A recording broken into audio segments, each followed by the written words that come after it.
of class because of lousy marks.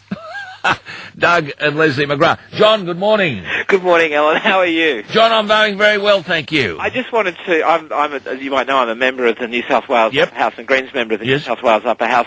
I'm very concerned about the Gosford Public School situation, the transfer of the school to Henry Kendall High School. This is worse than a lame joke. This is a disaster waiting to happen, as you've said on a number of occasions. We have legislation before the Upper House today, at least we hope to bring it on today, to stop that transfer, to force the minister to sit down and genuinely talk to the community. What happened yesterday was not consultation. What happened yesterday was ticking the box.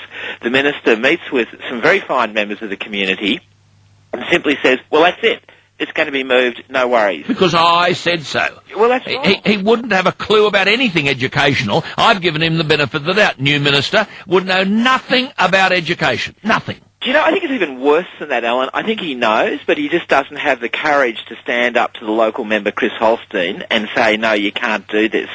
This is all about the Gosford waterfront project, the redevelopment. Holstein wants it, and hang on. They want the Gosford waterfront project, but they're telling us the sea levels are going to finish up in Bathurst. How, on the one hand, can they be charging property owners exorbitant rates or moving them on away from the coast, but they want to develop the Gosford waterfront project? There are many, many things wrong with Gosford waterfront, the so-called landing project, many things wrong with it.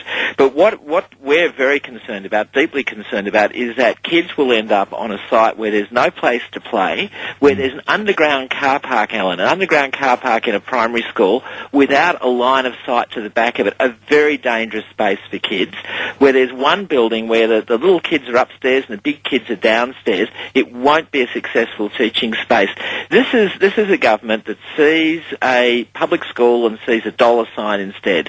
What they're doing here is the nasty grab for cash. Certainly the government needs money, but not at the expense of the future of public education on the Central Coast.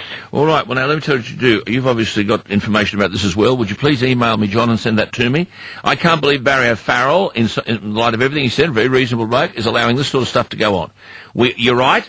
They need money. We know they need money. And we'll help wherever we can in supporting those projects which provide that money for them. But not here to make kids, the education of kids, the scapegoat for the fact that we're short of a quid. But could you've got my email address.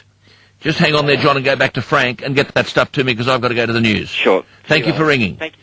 John Kaye from the New South Wales Upper House. It's 6:30. This news thanks to Legion Cabs. Call 1314.